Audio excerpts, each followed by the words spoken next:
Salut à tous, j'espère que vous allez bien, c'est Romain et on se retrouve ce soir pour débriefer l'humiliation qu'ont vécu les Parisiens dans un St James Park en folie contre un Newcastle qui au final n'a pas eu à faire le match de sa vie pour t'en coller 4. Une défaite 4-1 qui est amplement méritée au vu de la prestation honteuse, cataclysmique, lamentable, minable, appelez ça comme vous voulez, c'est très décevant tant sur le plan collectif avec la responsabilité de Luis Enrique sur sa composition et sa non remise en question à la mi-temps et dans son coaching en seconde, mais aussi individuellement. Et là, je parle des supposés cadres de cette équipe, leader, Lucas Hernandez, Skriniar, Marquinhos, Dembélé, Mbappé, qui ce soir n'ont rien à tirer dans leurs performances individuelles. C'est quand même assez pitoyable. Et sachez les amis que nous ne sommes pas au bout de nos peines, puisque ce week-end, on va se déplacer à Rennes, chez Pep Genesio, avec probablement l'absence de Kolo Muani, mais surtout le duo du début de saison, Hakimi-Dembélé. Pourquoi ? Parce que demain, ils passent en commission de discipline, non pas pour leur prestation catastrophique ce soir, mais pour les insultes après le match contre Marseille. Donc probablement, ils seront suspendus. Absolument exceptionnel, la cerise sur le gâteau, comme ce quatrième but, une lucarne que tu prends d'un mec qui glisse sur sa frappe. Bon bref, reprenons le fil de la soirée. Déjà, évidemment, l'avant-match avec cette grosse surprise, ce 4-4 de Luis Enrique, qui n'a pas fuité dans la presse, hein, évidemment, c'est à mettre à son crédit. Alors, visiblement, il donne ses compositions 2 heures avant le début du match. Du coup, c'est plus compliqué pour les journalistes de les avoir la veille. Donc, les compos probables ressemblent à pas grand-chose, à chaque fois. Donc là, tu as Ramos, Dembélé, Kolo Muani, Mbappé, qui sont tous les 4 devant. Sur le papier, je me dis, à savoir comment cette équipe se structure, mais j'aime plutôt, comme je l'ai dit dans ma vidéo avant-match, le seul truc qui m'inquiétait, c'est de voir Kolo Muani à la place de Dembélé sur le côté droit, ce qui donc fracasserait le duo avec Hakimi, qui est notre facteur X sur le début de saison. Au final, ça n'a pas du tout été ça.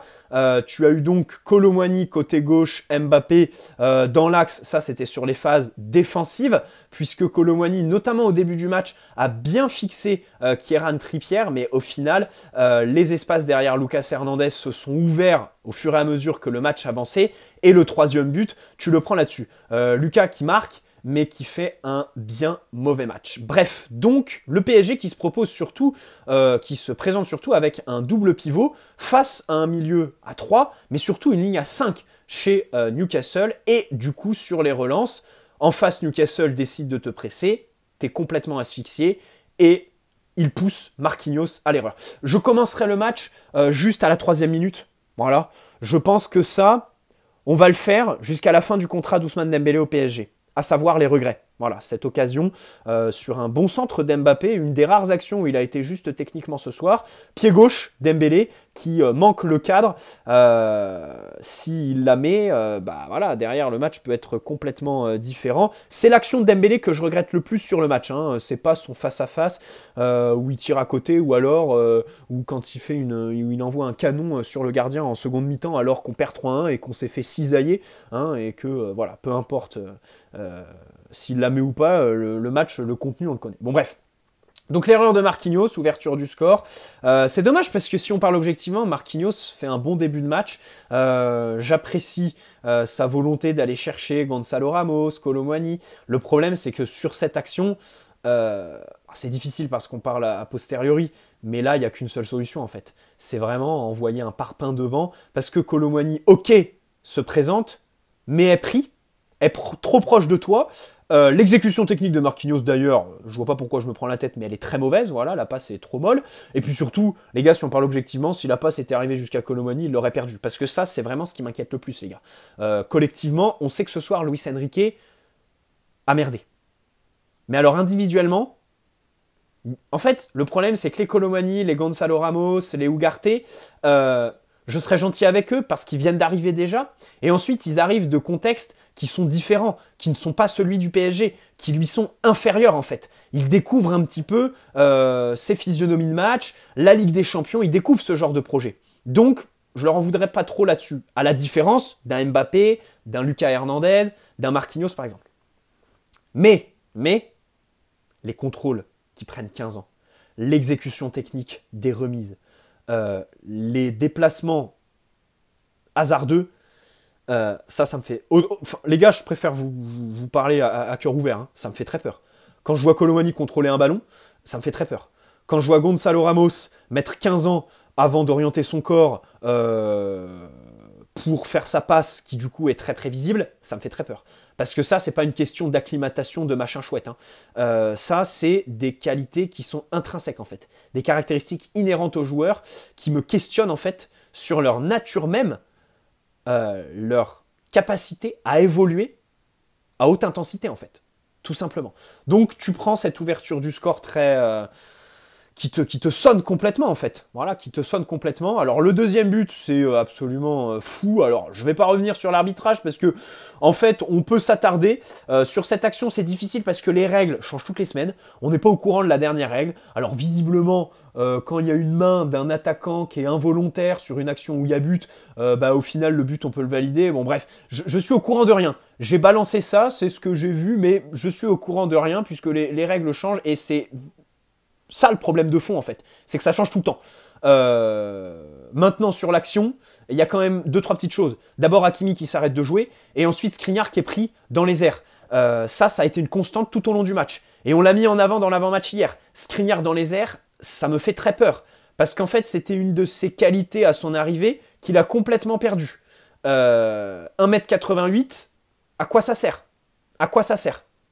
Et pour revenir sur l'arbitrage, moi ce qui me gêne le plus, c'est par exemple Guimarães derrière qui met un pain à Ugarte qui prend juste un jaune. Et même en seconde mi-temps, à un moment donné sur Marquinhos, il y a un jaune qui aurait pu être un petit peu orangé. Et aussi, à la décharge d'Mbappé, on va parler de son match bien évidemment, 2 fois, il doit avoir un corner et l'arbitre donne 6 mètres à l'adversaire. Bon bref, ça c'était la parenthèse d'arbitrage, vous savez que j'aime pas en parler, mais là ce soir c'est vrai que le moment sur le but, c'était absolument lunaire, absolument cataclysmique. Donc tu rentres au vestiaire avec 2-0, t'es cueilli à froid, juste après, avec quelque chose qui a été une constante de ton match, à savoir les espaces derrière Lucas Hernandez, Skriniar très loin à chaque fois sur l'action, comme sur le dernier but en fait, l'attaquant, alors il glisse, mais enfin s'il glisse, c'est pas parce que Skriniar lui met la pression, sachant qu'il est à 3 mètres en fait, voilà, à chaque fois trop loin de l'action, c'est quand même assez problématique.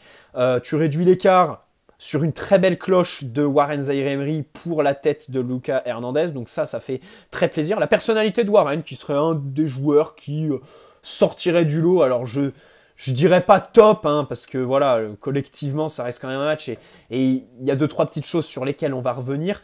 Moi, ce qui m'a le plus gêné, évidemment, ce sont les relances. Les relances où, premier point, déficit de qualité intrinsèque. Alors, du fait du départ de beaucoup de joueurs, Marco Verratti le premier, je suis désolé les gars, vous savez que j'adore Marco Verratti et franchement, ce soir, je peux pas m'empêcher de le citer. Voilà. Donc des joueurs incapables de se retourner quand ils sont sous pression. Surtout un entraîneur qui fait le choix de mettre 2 milieux de terrain avec 4 attaquants qui se déplacent n'importe comment, qui ne savent pas décrocher. Et donc pour tes défenseurs, il n'y a pas de solution. Voilà. Et surtout, en fait, dans la physionomie du match, cette volonté de chercher l'axe sur les premières relances pour ensuite aller chercher les ailes. Que j'ai pas trop compris pourquoi. Parce que moi, je vois l'inverse en fait. Aller chercher les ailes sur les premières relances, les premiers ballons, pour ensuite trouver un relais dans l'axe, derrière la ligne de 5 de Newcastle, parce que s'il y avait bien quelque chose d'exploitable, c'est l'espace entre les lignes. Vraiment, ce 4-5-1, là, entre la ligne de 4 et la ligne de 5, il y avait beaucoup d'espace. Le problème, c'est que tu ne l'as pas assez utilisé, puisque tu as cherché l'axe avant de passer le milieu de terrain de Newcastle. Donc là-dessus, je trouve que le PSG n'a pas vraiment bien travaillé. Alors après, de l'autre côté, entre les lignes, tu avais peu de joueurs capables d'évoluer dans ces conditions-là. Dembélé et les autres, bon, c'est vrai que c'est un peu compliqué. Mais par exemple, Warren Zaïre-Emery. Ce que j'ai bien aimé, c'est ses mouvements quand tu ressortais les ballons, notamment en fin de première mi-temps. Il arrivait à proposer des petits triangles sur le côté, avec une position un peu demi-espace, qu'il anticipait toujours au début des actions. Donc ça fait plaisir. Voilà, ces courses vers l'avant qui deviennent de plus en plus naturelles pour lui. Mais une fois que l'ailier ou le latéral le trouve par la passe, Warren ne lève pas la tête, ou du moins ne fait pas de contrôle orienté vers l'axe. Repart tout de suite sur la ligne.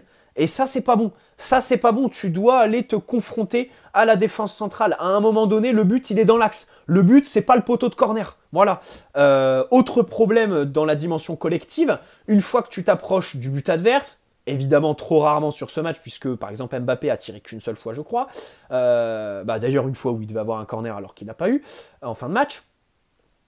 Le problème, c'est que l'occupation de la surface par nos numéros 9, et ce soir, t'en as deux, hein. T'en as deux. Mais dans les 6 mètres, quand il y a des ballons qui traînent, mais ils sont pas là. Le problème, c'est qu'ils sont pas là. Et ça, Gonzalo Ramos, je l'ai remarqué sur d'autres matchs, il décroche beaucoup. Efficace ou pas, bon, c'est compliqué parce que techniquement, l'exécution est pas très très bonne. Il prend trop de temps. Enfin, voilà. Colomani, Ramos, c'est compliqué. Et en fait, je peux pas m'empêcher de penser au prix de leur transfert. Parce que pour moi, aujourd'hui, en fait, là, tu as balancé de l'argent pour des mecs qui, donc, n'ont pas d'expérience, donc n'arrivent pas avec un statut de leader du vestiaire, premier point, et ensuite, sont déficitaires en matière de bagage technique. Alors pour moi, l'expérience et le niveau technique, c'est ce qui vaut le plus cher sur le marché aujourd'hui. Colomani, 90 millions, Ramos, 80 avec les bonus. Bon, je me dis qu'il y a peut-être un petit problème, tu vois, dans tes caractéristiques, une fois que tu t'es positionné sur le marché, les caractéristiques que tu cherchais chez ton potentiel buteur. Donc ça a été plutôt compliqué. Et puis bien sûr, bon bah voilà, sur les transitions défensives, l'attitude pitoyable d'Mbappé, qui à chaque fois qu'il perd les ballons, s'arrête de jouer complètement, voilà, ça veut être le leader de l'équipe. Enfin, bon, passons sur la dimension collective. Bon, alors bien sûr, Luis Enrique se trompe complètement à ne pas laisser Vitinha sur le terrain. Moi, je veux bien qu'on me dise, oui, Luis Enrique, dans sa tête, alors il n'y a pas de 11 fixe, il n'y a pas de titulaire indiscutable. Moi, je veux bien, c'est ce qu'il répète en conférence de presse. Mais le problème, c'est que là, Vitinha, on parle du mec qui était homme du match face à Dortmund, au dernier match en fait. Qui depuis a sauté du 11 comme ça. J'ai pas trop compris en fait. Soit. Et derrière surtout, quand tu vois la première mi-temps que tu fais, ne rien changer au retour des vestiaires, surtout quand tu prends le troisième but sur un truc qui te pendait au nez, à savoir les espaces derrière Lucas Hernandez, là ça pique. Là, c'est là en fait où j'en ai le plus voulu à Luis Enrique, c'est sur ce troisième but, qui était plus que prévisible, voilà, qui était une action, une physionomie qu'on voyait mais à perpète depuis la première mi-temps, et au final tu la prends en retour des vestiaires, alors que Luis Enrique avait l'occasion de faire des ajustements, et même derrière dans son coaching, il remplace Colomani par Barcola, il remplace Ugarte par Vitinha, donc en gros, il reste à deux milieux jusqu'à la fin du match. Bon, cette histoire, je pense qu'il faut songer à arrêter. Bon, passons aux performances individuelles. Donnarumma, le pauvre, il s'est fait fusiller, il en prend 4 ce soir. Sur le troisième, bon, il est pas tout net. Le quatrième, c'est difficile, et puis les deux autres, bon, c'est... Enfin, le premier, il fait l'arrêt qu'il faut. Hein. L'arrêt, il est extraordinaire. L'arrêt qu'il fait, oui, c'est sur le premier. Bon, au pied, il a été évidemment beaucoup plus sollicité. Mais bien sûr, ce soir, on retient Marquinhos avec cette erreur. C'est dommage parce qu'il fait un bon début de saison. Il fait un bon début de match pour ce soir, comme je disais. Mais au final, l'erreur, enfin, c'est cataclysmique. Voilà. Que ce soit dans le choix et dans l'exécution technique, là, il n'y a aucune excuse pour Marquinhos. Mais derrière, bon, je trouve qu'en deuxième mi-temps, notamment, sa défense dans la surface a été plutôt intéressante. Ses côtés Skriniar est compliqué, hein, compliqué. Alors bon, le seul point positif, c'est en première mi-temps, à la fin de la première mi-temps, il a trouvé 2-3 fois des joueurs. Il a réussi en fait à casser la ligne du milieu de Newcastle. Alors là, je me suis dit, mais que se passe-t-il? Skriniar casse des lignes. Alors évidemment, la deuxième mi-temps m'a rappelé à l'ordre, puisqu'il a perdu 2 ballons en tentant ça. Pas glorieux. Et les duels aériens, comme je disais, c'est très compliqué pour Skriniar de gagner un duel aérien et d'être très proche de son vis-à-vis. En fait, j'ai l'impression que ça va trop vite pour lui. Ça va trop vite pour lui et à chaque fois, il a un temps de retard. Il a 2 mètres en trop dans son positionnement qui est trop loin du porteur, de son vis-à-vis. Donc, c'est quand même très très compliqué. Hakimi, beaucoup d'erreurs techniques. Hein. Beaucoup de pertes de balles assez bêtes. Je l'ai trouvé beaucoup moins juste ce soir. Lucas Hernandez, bon, alors voilà, fait le but de je sais pas quoi en fait, j'allais dire de l'espoir, mais l'espoir on n'en a même pas eu. Enfin, c'est comme quand Dembélé se présente devant le gardien, Bouzman, Demblessé, évidemment que tu ne sautes pas de ton canapé quand tu le vois partir face au gardien parce que l'issue, tu la connais. Voilà, l'issue, tu la connais, c'est évident. Bref, au milieu de terrain, Ugarte, ça a été compliqué. Ugarte, ça a été compliqué quand même. Hein. D'ailleurs, son premier ballon, dès le début du match, il le rend à l'adversaire. Et ensuite, bon, pour se retourner, pour récupérer des ballons dans l'impact, il s'est fait un peu manger. Je trouve que Warren a été un peu meilleur que lui dans la dimension, enfin, dans sa performance individuelle. Mais alors, passons aux attaquants. Commençons par Kylian Mbappé. Hein. Vous n'êtes pas content? Kieran Trippier. Voilà, Trippier. Parce que là, ce soir, ça a été très compliqué pour lui. Déjà, l'attitude sur les pertes de balles, le manque de repli. Quand c'est lui qui perd la balle de manière piteuse sur des contrôles lamentables et qu'il ne bouge pas, c'est vraiment... c'est horripilant. Trop de décrochage comme d'habitude. Voilà. Même si... Alors attention, hein. Attention, je ne suis pas pour Mbappé en tant que playmaker, mais en fin de match par exemple, à un moment donné, Vitinha ne la met pas par-dessus pour Dembélé directement, mais la passe à Warren qui l'envoie à Dembélé, qui du coup est pris très facilement. 2 minutes après, Mbappé l'envoie directement à Dembélé. Bon, s'il pouvait faire ça un peu plus souvent, voilà, à savoir chercher directement Dembélé, puisque visiblement c'est un des seuls qui est capable de le faire, ce serait pas mal, voilà.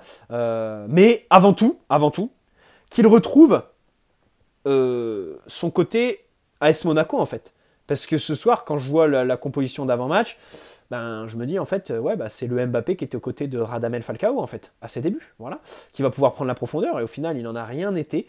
Il ne prend pas la profondeur. Mbappé ne fait pas d'appel à vide. Mbappé fait des appels que lorsqu'il est assuré que le ballon lui arrivera bien dans les pieds, pour qu'il ait le ballon. Voilà. Mbappé ne fait pas d'appel pour faire reculer la ligne de défense adverse, pour augmenter l'espace entre les lignes. Mbappé ne fait pas d'appel à vide pour fixer un défenseur et donc créer un peu plus d'espace pour un partenaire, pour que Colomani par exemple se retrouve en 1 contre 1 plutôt qu'en 1 contre 2 défenseurs.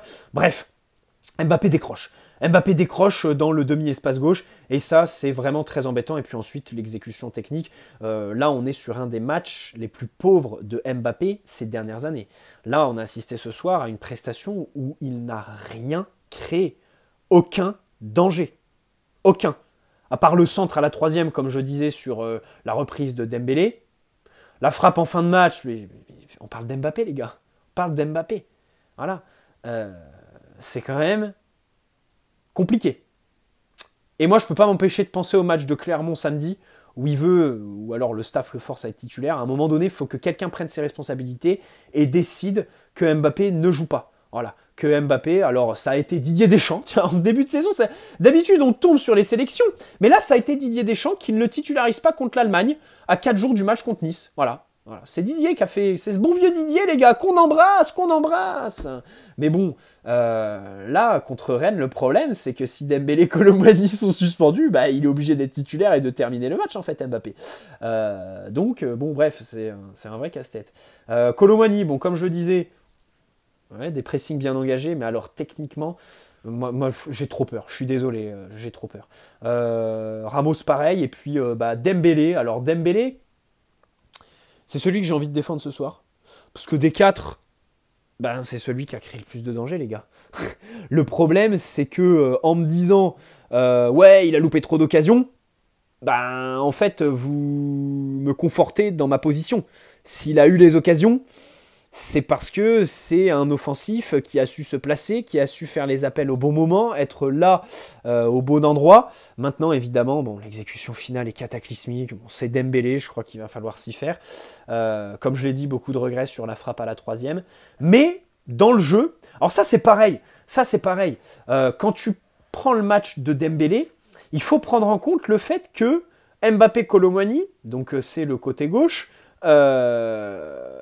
faisait que Dembélé, quand il avait le ballon, en fait, n'avait pas de solutions directes, de solutions faciles. Voilà. Il y avait personne autour de lui, pas de solution simple, pas de mouvement non plus.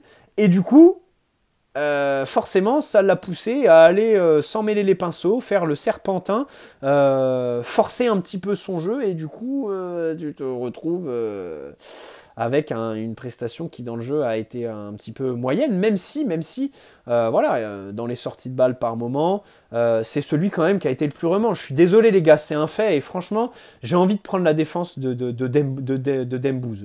Mais bon, c'est un peu peine perdue, parce que de toute façon, les gars, il n'y a aucun débat sur ses qualités de finition qui ce soir te font très très mal, et personne pourra te dire le contraire en fait. Il est mauvais, et le problème, en fait, c'est que la finition de Dembélé, c'est comme les qualités techniques de Colomani et Gonzalo Ramos en fait. J'ai l'impression que ça va être une constante du nouveau PSG, puisqu'il n'y a pas forcément de perspective de progression pour un joueur qui a déjà 25-26 ans, et qui a été comme ça tout au long de sa carrière en fait. Voilà, on ne parle pas d'un joueur de 19-20 ans qui peut encore progresser, et on parle de qualités qui sont inhérentes aux joueurs, hein, qui ne dépendent pas du contexte collectif. Je suis désolé, réussir un contrôle, réussir une remise, avoir la lucidité face au but, enfin voilà, dans toutes les équipes, le but il est au même endroit, hein. Le but adverse c'est le même, peu importe l'équipe dans laquelle tu évolues. Voilà, les filets c'est les mêmes. Voilà. Donc, là-dessus, ça me fait vraiment, vraiment peur. Encore une fois, la révolution, à quel prix? 400 millions d'euros pour le pire début de saison de l'RQSI en championnat, et pour ce soir, probablement, la défaite, bah déjà la plus large, peut-être la plus honteuse aussi, du PSG en phase de poule sous l'RQSI en Ligue des Champions. Ça commence à faire. J'espère que Luis Enrique va réussir à inverser la tendance. Parce que là, les gars, faut bien être conscient qu'on ne parle plus de Luis Enrique tâtonne, Luis Enrique s'adapte, il faut que Luis Enrique s'acclimate. Non, là, il y a une situation, et Luis Enrique doit l'inverser. C'est-à-dire qu'on a changé de phase. On n'est plus dans une phase d'acclimatation, on est dans une phase où là, enfin, peut-être pas sonnette d'alarme, parce que ce soir, ton lot de chance, c'est le match nul entre Dortmund et Milan, qui fait que tu es toujours deuxième, et que tu es devant Milan au classement avant de les affronter 2 fois. Ça, le 0-0, c'est un petit peu notre lot de consolation ce soir. Bref, bonne soirée à tous, n'hésitez pas à poser un like si cette vidéo vous a plu, vous abonner si ce n'est pas déjà fait, et puis on se retrouve demain ou après-demain pour... on va se refaire le match à contre-cœur, et en saignant des yeux bien évidemment. Demain je ne bosse pas, donc normalement il y aura une vidéo. Voilà, bonne soirée à tous, et puis prenez soin de vous, et vraiment c'est vrai que ce soir c'est un débrief qui est difficile parce que cette défaite elle fait vraiment, vraiment très mal. Ciao les amis, prenez soin de vous.